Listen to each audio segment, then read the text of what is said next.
For me, there was both a financial and emotional cost. I've always considered myself a very responsible person, but this really took a toll on my self-esteem and my identity. Fortunately, my story has a happy ending. The national news coverage of what happened to me motivated the insurance company to pay the rest of my bill. But not everyone is so lucky.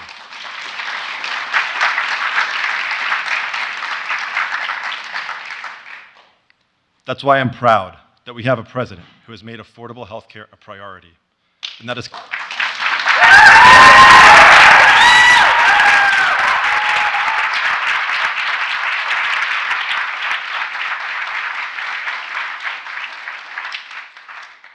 It is my greatest honor to introduce him today.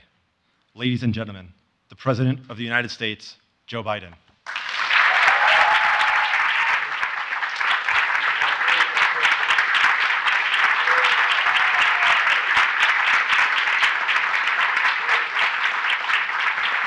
Thank you, thank you, thank you. Please, have a seat. You know, Corey, what you've exposed is something that I think we don't pay enough attention to in government. And it's not necessarily about healthcare, it's just about being played for a sucker. When I started to deal with junk fees relating to airline costs, ticket fees, baggage, and the like, I think even some of the folks working with me thought it's not that big a deal. But, you know, in America, it sounds corny, but fairness is something we kind of expect. And I don't know anybody who likes being viewed as having been played for a sucker, taken advantage of. People are ready to meet their responsibilities. But I think this is a big deal. It's a big deal, and I have to thank my staff, and I mean that sincerely, for focusing on the healthcare piece. I didn't know some of this. I thought I knew a hell of a lot about healthcare, and you know, I've been a significant. Sorry. I've been a significant consumer, and my family has as well. But look, Corey, your story, it turns out, is a very familiar one to too many Americans. You try to do the right thing, only get ripped off instead. And too many nights, too many Americans lie in bed, staring at the ceiling, worrying what will happen if their spouse gets seriously ill.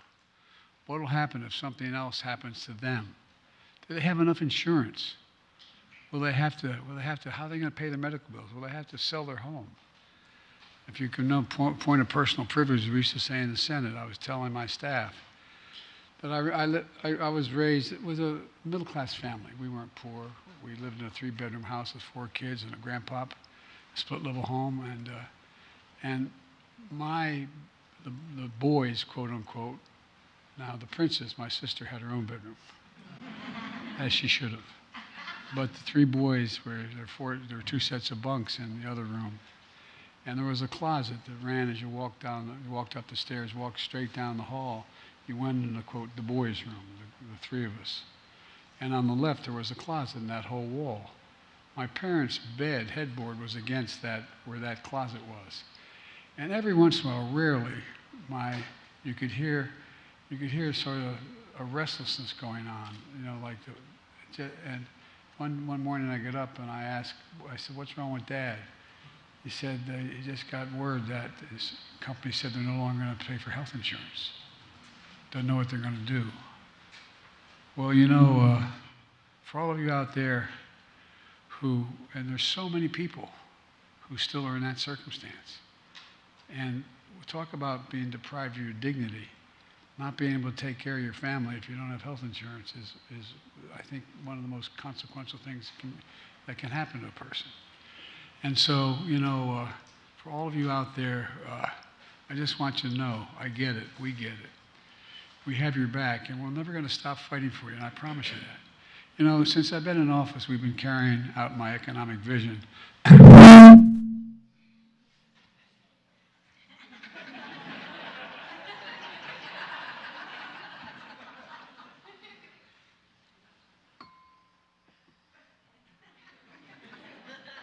All right.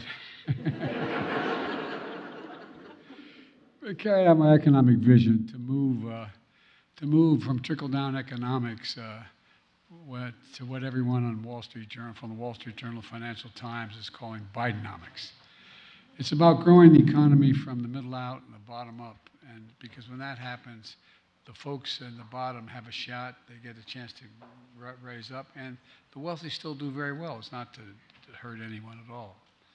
But today's job shows that, jobs report, shows that Bidenomics is working. We added 200,000 jobs, to I think 209,000 jobs last month. And all told, we've created over 13 million. I think it's 13,300,000.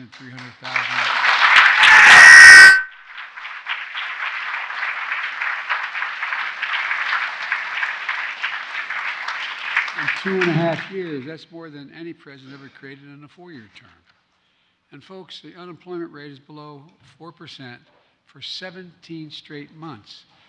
Not since 1960 has that occurred.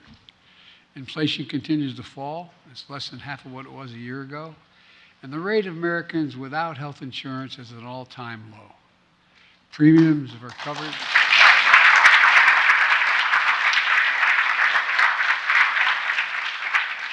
Premiums for coverage of the Affordable Care Act are $800 less per person than before I took office.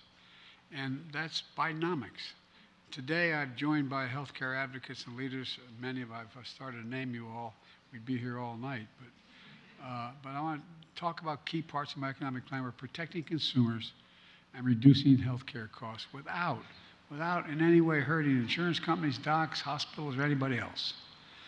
You know, my State of the Union address, I outlined our fight to end junk fees and hidden charges for companies who sneak into your bills things that you don't think you're going to pay for.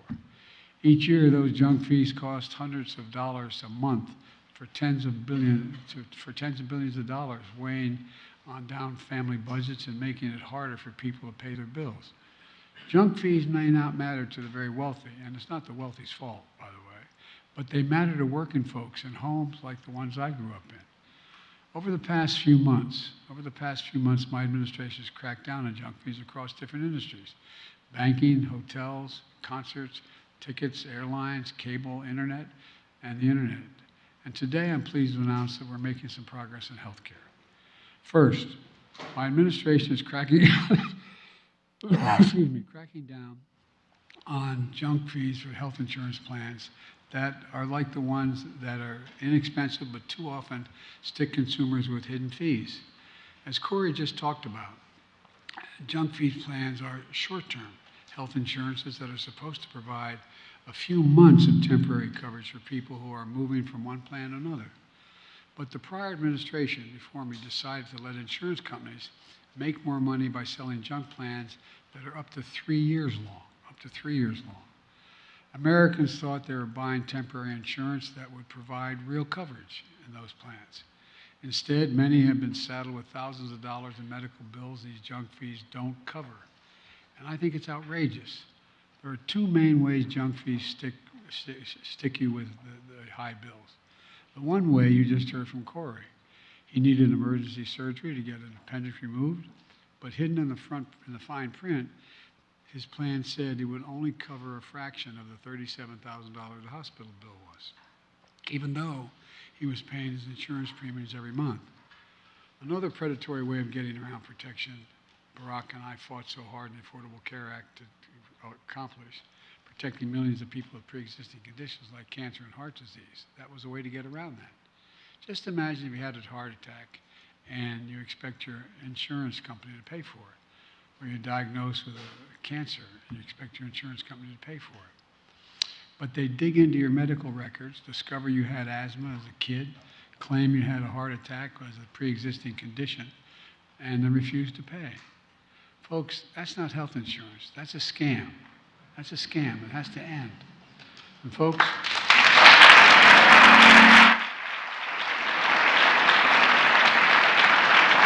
today, my administration is issuing a new rule that would close the loophole that allows these junk insurance plans to exploit Americans. Under our rule, short-term plans would have to be short-term. That means 4 months or less, not 3 years. Insurance companies would also be required to provide a clear disclaimer up front about what's covered and what is not covered instead of burying it in fine print. Second, we're cracking down on surprise medical bills, which I thought we had made some progress on. You've already heard stories about people who choose a hospital that's in their insurance network, and they get a surprise bill for thousands of dollars because the hospital assigned them an anesthesiologist who wasn't in their network, without them knowing that. In January 2022, we ended surprise medical billing, so hospitals that are in network can't send you a surprise bill for an out-of-network doctor that you did not choose or even know he was consulted. And over the past 18 months, we protected 1 million Americans every single month from these surprise bills. But these are bills that cost people hundreds of thousands of dollars. But get this, some healthcare providers are trying to get around the rule by putting in place the rule we put in place to prevent this surprise billings. The travel industry figured out how to charge customers $90 a night resort fees for hotels that aren't resorts. You think I'm kidding? Hospitals are trying to do something similar by using different designations to charge their higher out-of-network rates, or charging hidden facility fees for going to a doctor's office in a building owned by the hospital. And some hospitals are working with credit card companies to promote medical credit cards. Sounds good. Consumers can use these cards to borrow money to pay for the procedures and get charged in the hospital, but they get charged higher interest rates as a result of that. It's wrong. It's wrong. Today, my administration is closing these surprise billing loopholes. Evading the law and playing games to charge patients outrageous prices has to end. It has to end.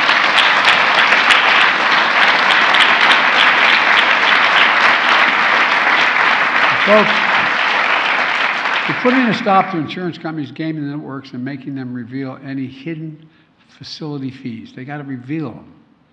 And for the first time in history, the Consumer Financial Protection Bureau and the Department of Health and Human Services and the Department of Treasury are teaming up to investigate whether healthcare providers promoting medical credit cards are violating federal law.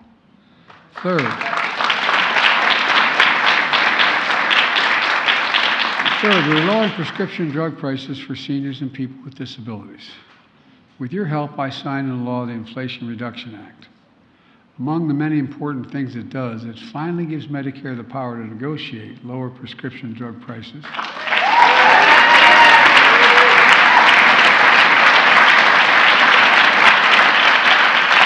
Like the Department of Veterans Affairs does now. We've been trying to get this done for decades. I don't know how many times I made this speech on the floor of the United States Senate. Along with many others, but now. And this time we finally beat Big Pharma. Seniors on Medicare who are paying as much as $400 a month for insulin are now paying $35 a month. And I might add,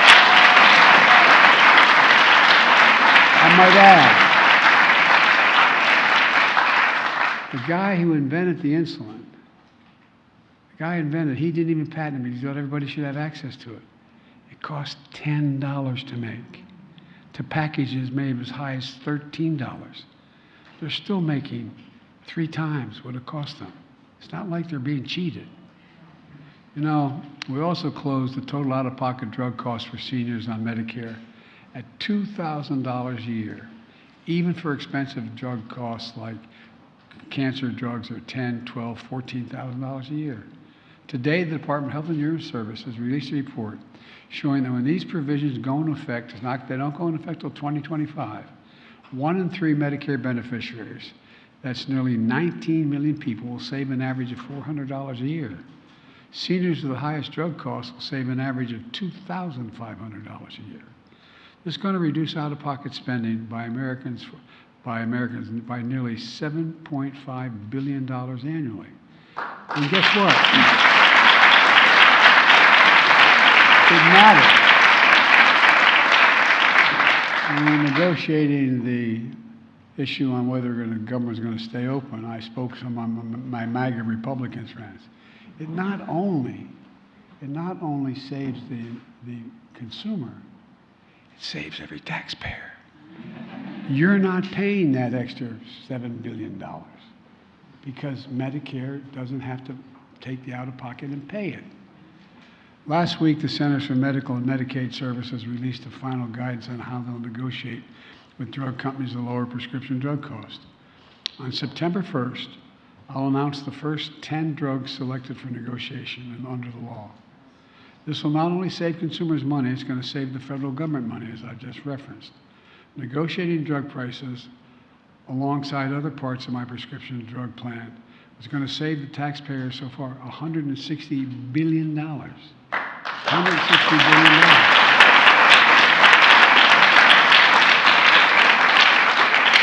It lowers drug costs and prescription drugs, and it lowers the deficit. It lowers the deficit. And I might add, all the talk about I'm a big spending Biden, I lowered the deficit. $1.7 trillion in the first 2 years. No one's ever done that. The last guy increased it by 40. Anyway, I won't go into that. Well, that's Bidenomics in action. But guess what? Big Pharma doesn't want this to happen, so they're suing us to block us from negotiating lower prices so they can pad their profits while hardworking Americans foot the bill. But we're gonna see this through. We're gonna keep standing up to Big Pharma, and we'll also stand up to MAGA Republicans who've been trying for years to get rid of the Affordable Care Act. They've tried 70,000 times, I think.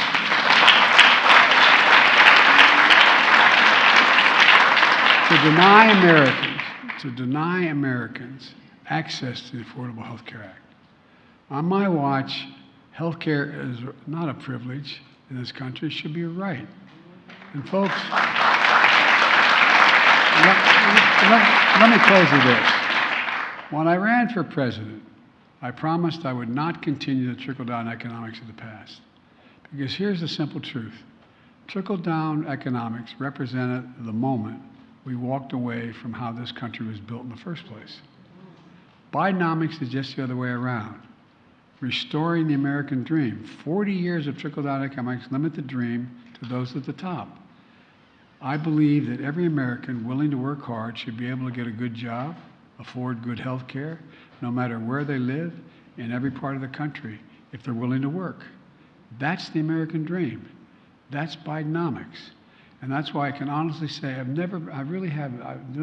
know I don't look like it, but I've been around a while.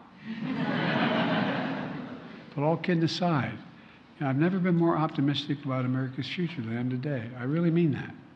I genuinely mean that. We just have to remember who in God's name we are. We're the United States of America.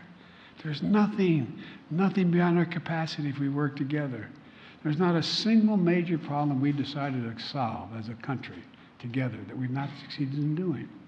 Not a single one. And so why are we stopping now? There's so much opportunity. And because of all of you and the minds and the courage that you all represent in this room, I really mean it, there's no reason why we can't continue this. And by the way, we're going to be fair. The suppliers, the drug, they're still going to do very well. Everybody's going to just do fine. I'm just tired of seeing Americans ripped off. God bless you all.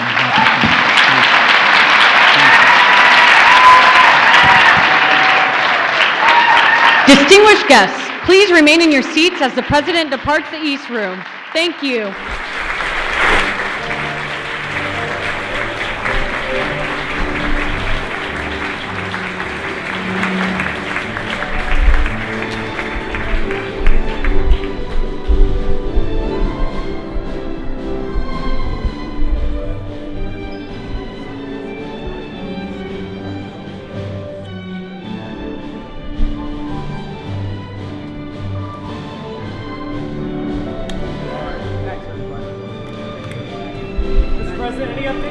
Mr. President, cluster munitions. Why now? We're running out of ammunition. Running out of ammunition.